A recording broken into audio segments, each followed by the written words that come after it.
Tanong, magmasid ka sa galaw. Duterte tuta ng singkit. O sige na, edi wow. Basta pag binomba kayo ng incheck, huwag kayong lilipat ng Davao. Tangina, ganito yung mga kuda ng kuda sa internet no? Pag nagkagera, kanya-kanyang tago yung mga putang ina.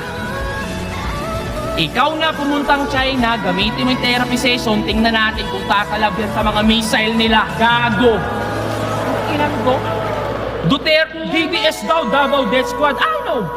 Di kita masasagot sa ganung paksa na yung krimen sa ganung paraan na pupuksa. Pero kung totoo man, ba't ako magre-reklamo sa ganung banda? Parang kinukompliment mo lang na DDS ang dahilan, but safest city kami sa buong bansa. Ang ina mo. Ba't bilyong-bilyong pondo daw sa Mindanao nung Duterte admin? Bakit?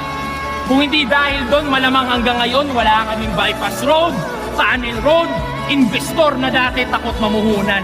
Naririnig mo lang kasi yung putukan, pero bingi-bingihan pagdating sa pinaghuhugutan. Napukusan lang yung Mindanao ng isang termino. Isang termino!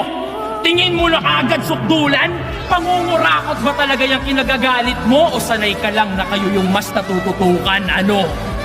Ayaw mong maging balansi yung bansa, pero panay reklamo niya sa akin na bakit yung Mindanao wala masyadong building? Ang ina mo! Tinuturing na food basket yung sa atin. Preskong prutas, murang bigas, karamihan doon nang gagaling.